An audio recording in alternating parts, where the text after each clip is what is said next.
সন্তান হযরত হাসান এবং হুসাইনের গায়ে নতুন জামা কাপড় দেখে অবাক হয়ে গেলেন এবং জিজ্ঞাসা করলেন, তোমরা এত সুন্দর জামা কাপড় কোথায় পেয়েছ? আমি তো এই জামা কাপড় কিনে দেইনি, তোমাদের মা কি কিনে দিয়েছেন?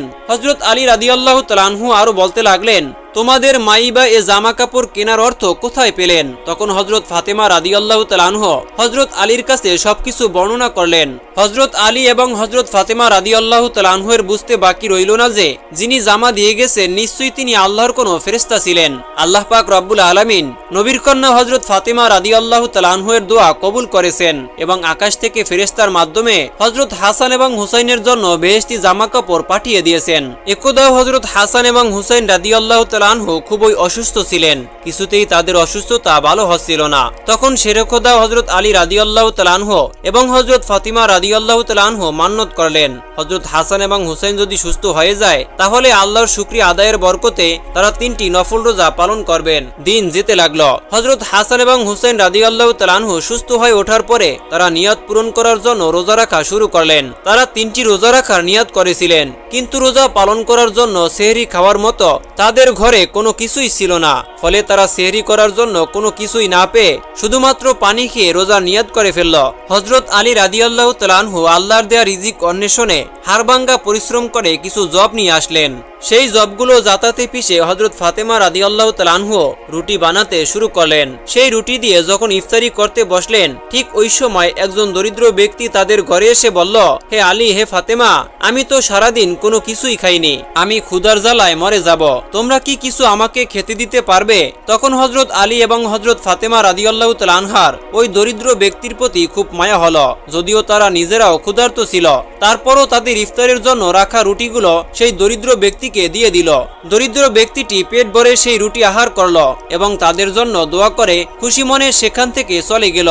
ওই দিন ইফতারি করা হয়নি হযরত ফাতেমা এবং আলী রাদিয়াল্লাহু তাআলা আনহুর। তারা আল্লাহর রাস্তায় ধৈর্য ধারণ করেছিলেন, তাই তারা সেহরির মতো ইফতারিতে পানি খেয়ে ইফতারি শেষ করে নিল। তারা নিয়ত অনুযায়ী দ্বিতীয় দিন পুনরায় রোজা রাখা শুরু করলেন, কিন্তু ওই দিনও তাদের সেহরি করার মতো কোনো কিছুই ছিল না। তারা আবার আল্লাহর নাম নিয়ে পানি খেয়ে রোজার নিয়ত করে ফেলল।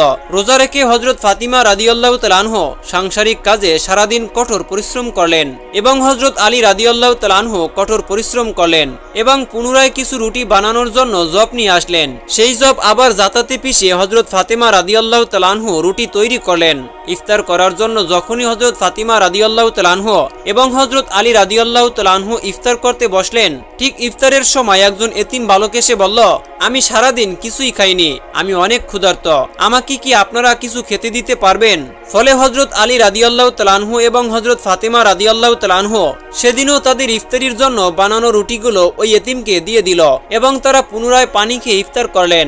এবার তৃতীয় দিনের পালা। তারা আবারও খাদ্যের অভাবে শুধুমাত্র পানি খেয়ে সেহরি করলেন এবং আল্লাহর নাম নিয়ে রোজার নিয়ত করে নিল। আবার রোজার অবস্থায় সারাদিন কাজ করে কঠোর পরিশ্রম করে কিছু জব নিয়ে হযরত আলী রাদিয়াল্লাহু তাআলা আনহু বাসায় এলেন এবং ফাতেমাকে দিয়ে বললেন, ফাতেমা, তুমি এই জব পিষে রুটি বানাও, আজকে আমরা রুটি দিয়ে ইফতার করব।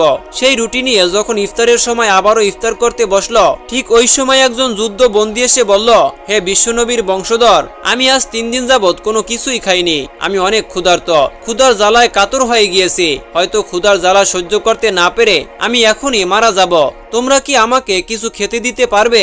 তখন হযরত আলী রাদিয়াল্লাহু তাআলা আনহু এবং ফাতেমা সেদিনও তাদের ইফতারের জন্য সেই রুটিগুলো যুদ্ধবন্দীকে দিয়ে দিলেন এবং নিজেরা সবর করলেন এবং পানি দিয়ে ইফতার করলেন।